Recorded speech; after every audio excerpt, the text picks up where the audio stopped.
Hi, this is David Shoemaker, and I'd like to welcome you to Living Thelema. Now, this segment is going to be the first of two parts that I'm doing in a series called Tarot and the Path of Initiation. Now, probably the most misunderstood thing about Tarot, as you've probably seen, is that it is merely a device for divination. And I think what is often missed is that the reason that it is such a magnificent system for divination is that it is a complete representation of all of the possibilities in the universe. It is a complete symbolic map of the transformative processes that are active in the universe and in every individual walking the path of spiritual attainment. When you think about it, there's really no way that any system could be ideal for divination unless it embodies all of these possibilities. Because, for example, you have a question in mind and you want to get a definitive answer. Well, if there's certain aspects of life, consciousness, transformation that are simply inaccessible or inexpressible in the system, then it's not going to work. It's not going to be broad enough to give you the fullest answer you need. So with all this in mind in terms of Tarot's utility as a divination tool, let's bring it back home to our real purpose in this segment and the next, which is to talk about the Tarot as a symbolic map of the transformation occurring in you as you walk the path. And most particularly, I'm going to be talking about the unfolding transformative processes represented in the trumps of the Tarot, which correspond, of course, to the paths on the Tree of Life, leading up to the attainment of knowledge and conversation of the Holy Guardian Angel. Now, if you've been listening to any of my previous segments, you know I have a strong emphasis on practical utility of these symbols and systems. So I'm not going to be spending too much time simply describing the imagery of the cards, as much as looking at the basic symbolism of the cards as it conveys the transformative processes in action at the various stages leading up to knowledge and conversation. And it's my hope that after you listen to this and the next segment, you'll have a deeper understanding of not just the cards themselves, but of what's going on inside of you as you walk the path. Now, since you're only hearing my audio and you don't have any visual cues for the trumps that I'm discussing, I want to suggest that you get out your Thoth Tarot and pull out the trumps that we'll be looking at. And also, if you have access to a diagram of the Tree of Life that has the paths, Hebrew letter attributions, and trump attributions on the diagram, that's going to be very handy as well. Also, there will be some recommended readings listed on the Speech in the Silence blog and at the livingthelema.com site. Now, many of you probably know this much, but just to make sure it's clear, the entirety of the Tarot can be mapped out onto the Tree of Life. The Sephiroth are more like static states of consciousness and are attributed to the small cards and court cards of the Tarot. And the paths are the transformative processes related to the interplay of the Sephiroth they connect. So a lot of the discussion here is going to focus on that aspect of it, the way that the trumps can be seen as mediators in terms of the influences of the two Sephiroth that they connect. And you'll see how that relates to the transformative processes that are underway. Now, also, as you probably know, the AA system of attainment is set up on the Tree of Life so that each Sephira on the Tree of Life is a grade that you move through as you advance. And in each grade, you're primarily going to be working on tasks that correspond to that Sephira itself, as well as the paths that lead to your next destination, the next step on the path. So, for example, when you're a Neophyte, your tasks are going to focus on the nature of Malkuth, as well as the path of Tav that connects forward to your next grade, which is the grade of Yesod, called Zealator. So, as you are listening to the descriptions of the trumps here and the processes involved, keep in mind that that's the scheme. You know, you're working on what's ahead of you, and you're working on the trumps that symbolize and embody really what tasks are ahead of you on the tree. As with any discussion of the Kabbalah and the processes of the path of return, it's important to note that we're going to be talking about processes that relate to a certain sephira or a certain path, and in some respects you're going to be experiencing these processes at many points across your lifetime. For example, the sphere of Gabora, which corresponds to Mars and relates to energy and force and will. You're going to have moments that are Gaboran throughout your entire life, over and over, and many times in many ways. But what we're looking at here is the specific unfolding of the AA path, where more or less your spiritual location, so to speak, can be mapped out to a specific place at any given point. And that's the framework we're using today. But of course, you're going to have elements of these experiences and paths and processes across your life in many ways. Now let me do a real brief review of the nature of the Sephiroth below Tefereth. That is the Sephiroth on the tree through which you will be passing in your progress from the AA grades of Neophyte through Philosophus and then on to Adeptus Minor. Now, the grade of Neophyte is attributed to Malkuth, and Malkuth is related to Earth and is related to the physical body and the physical world, the material universe, that sort of thing. The sphere of Yesod is the sphere related to the Zealator grade, and Yesod is like subconscious processes, autonomic processes in the mind body. The sphere of Hod, which corresponds to the grade of Practicus, is more or less the everyday human intellect. And then the sphere of Netzach, which corresponds to the grade of Philosophus, is emotion and aspiration and desire and those sorts of things. So just a real brief review for those of you who may be less familiar with this terminology and how it's used in our work. Okay, so let's begin with the grade of Neophyte and the tasks related to it. So the nature of the task is going to correspond to the sphere of Malkuth and to the path of Tav, which is the universe trump in the Tarot.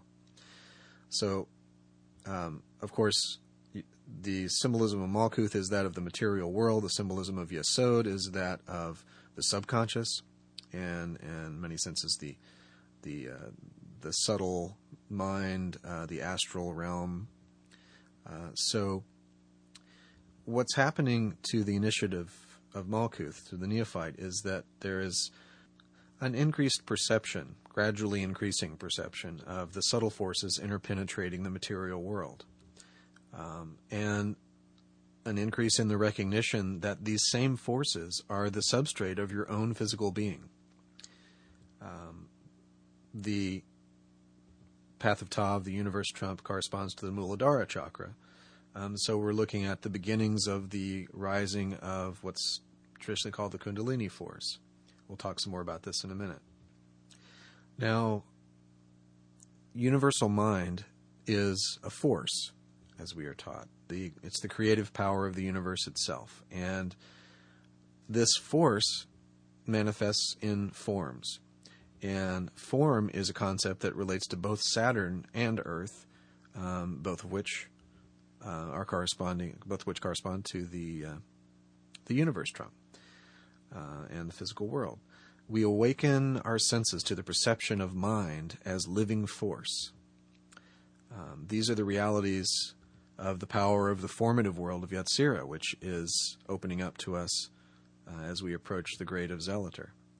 And it's often in this phase that initiates begin to describe increased perception of astral forms and energies, sometimes quite vividly, even to the level where it appears as a physical sort of sensation. Now, the initiate of Malkuth is starting to experience an acceleration of a certain differentiation. There is a stepping back from oneself for self-reflection, and this can be pretty painful. We're asking, who am I? And it's not that we know ourselves any less than before, but we feel lost because we're really getting our first major glimpse of how much we don't know. When we recognize that there is so much more to the physical world than we have previously thought, we are led more or less inevitably to the conclusion that there's way more to us as individuals than we ever thought. And this is pretty disorienting. You have to reconceptualize everything about your own nature.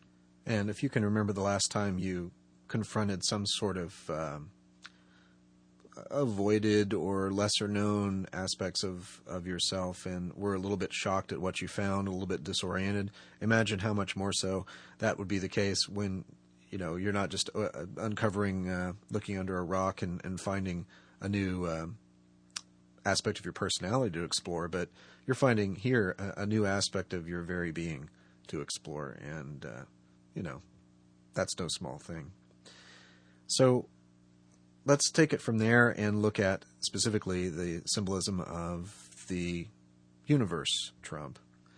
So I'm going to suggest that you pause the podcast for a second and spend 2-3 minutes to just look at the universe trump, and then when you've had a chance to do a little bit of meditation on that, continue with what I'm about to say.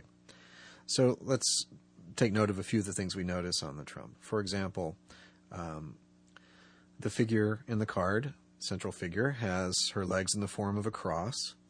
And if you remember, cross is the meaning of the word Tav, the Hebrew letter, and also alludes to the 4 elements.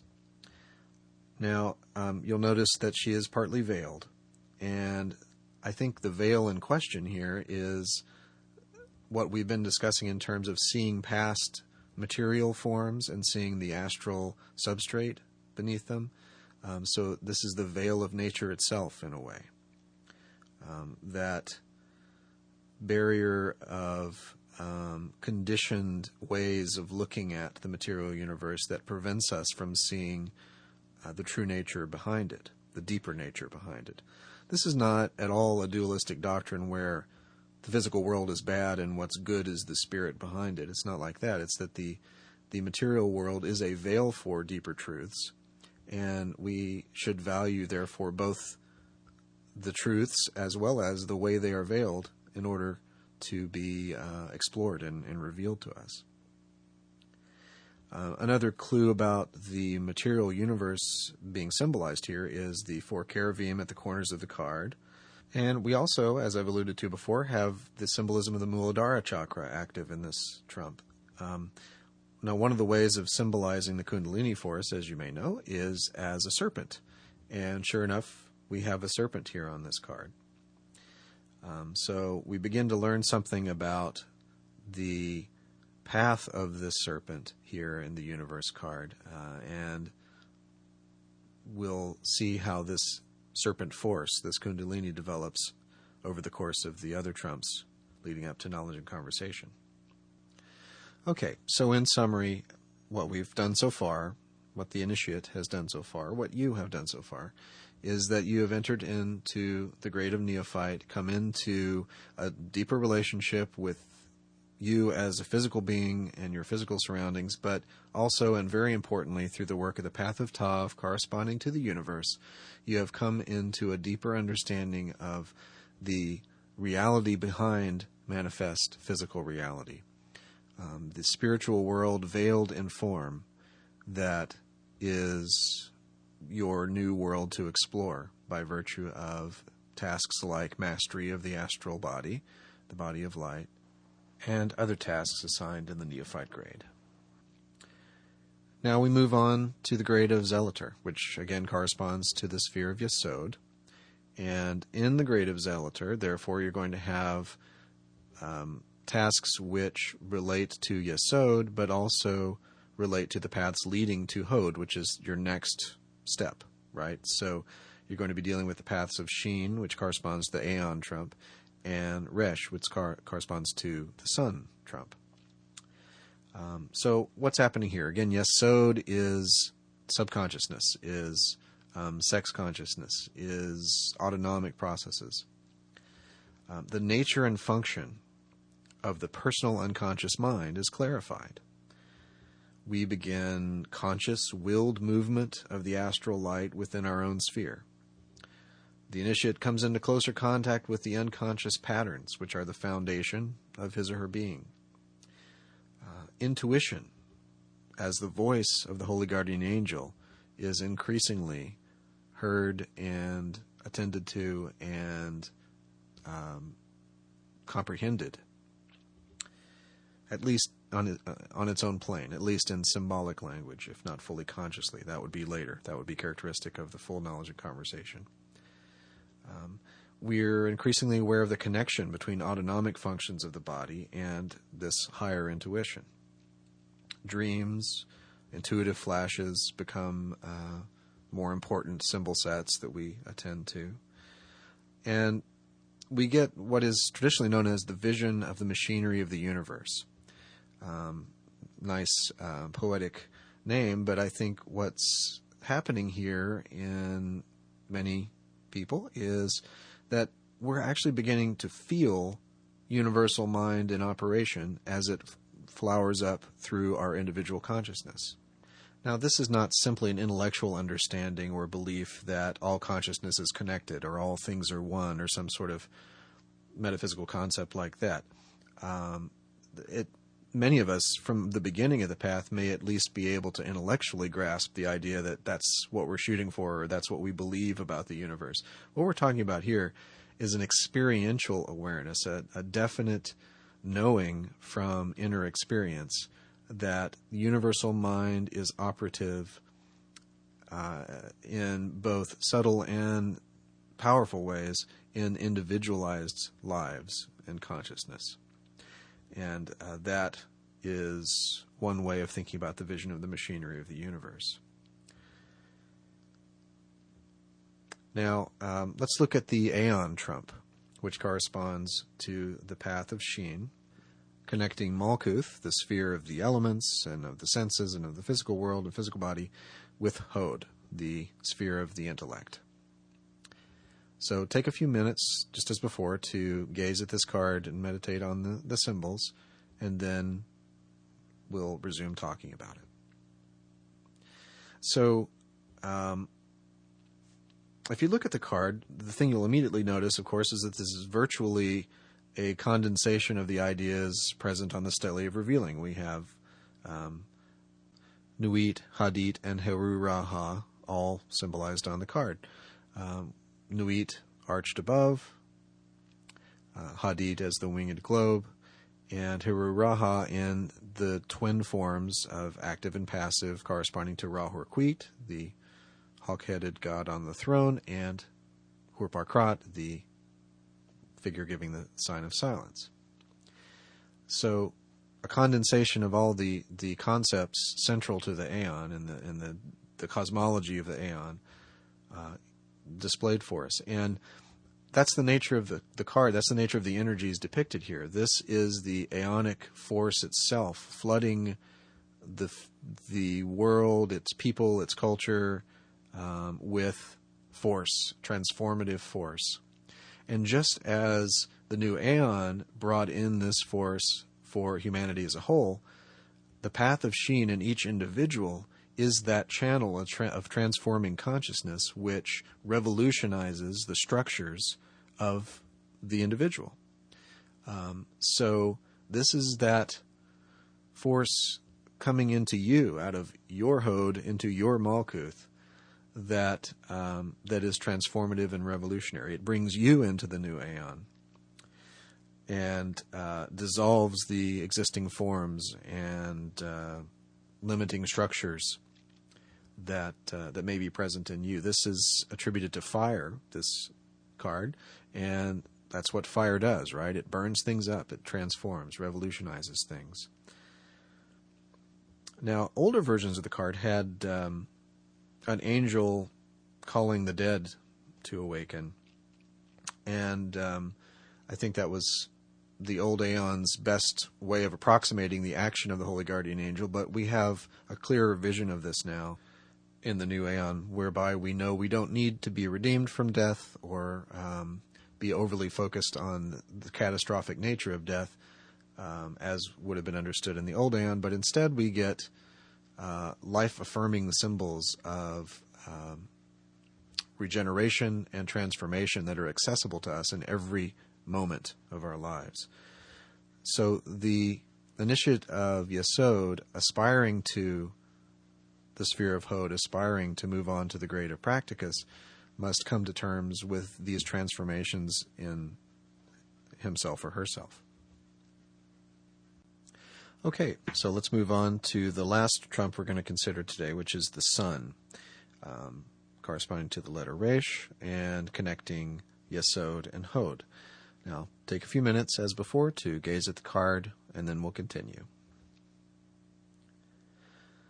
So, again, this card connects Yesod to Hod. Yesod, the subconscious mind; Hod, the conscious mind, in the everyday human intellect sense. So, our central symbol, though, of course, is the sun, and if we understand, much as the Aeon card had a sort of a macrocosmic and microcosmic import, so we have the same here. The sun in our physical universe is life-giving, brings light and vision and clarity to the physical world, and just so, the sun within us, the sun reflected in our own intellect, our own mental capacity, can help us cut through the obscurity, the confusion, the clouds of illusion that can be in our subconscious mind.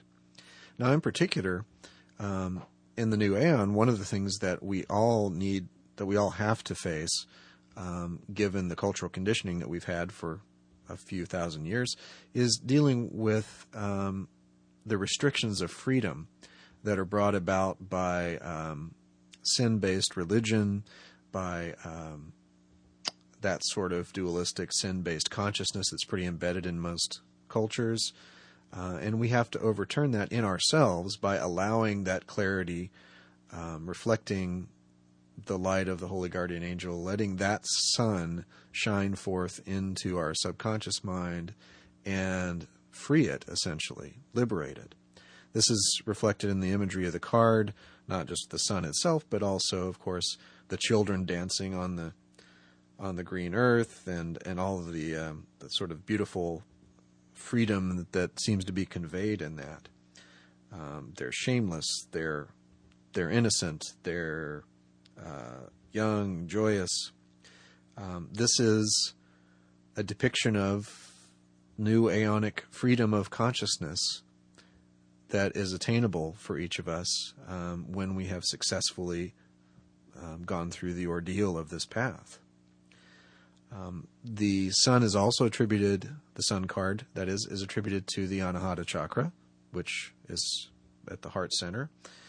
And if you think about all that I've just said in terms of the freedoms of the new Aeon and the liberation from shame and guilt and all of those traps, it's not hard to summarize all of that by the sort of the perhaps cliched but fairly accurate idea of the heart awakening, the opening of the heart chakra, the Anahata chakra, where true agape, free love and acceptance of the unity of being of all things is more accessible to us because we're not living in restriction and fear and shame, as so many who have gone before us have had to contend with. So that's where we're going to pause for this segment, having brought ourselves through Neophyte, through the path of Tav, to the grade of Zealator, and through the paths of Sheen and Resh. And in the next segment, I'll continue and we'll move through the tasks relevant to the grades of Practicus and Philosophus and Dominus Luminus, and you'll see how the rest of the path unfolds up to knowledge and conversation, again using the trumps as our symbolic guide. So if you have any questions or comments about any of the ideas I've talked about today, feel free, as always, to email me at livingthelema@me.com, and also visit livingthelema.com for more information about me, my biography, and the recommended readings and other resources that we have on the site there. So I hope this has been interesting for you, and I will look forward to sharing more with you on the next segment.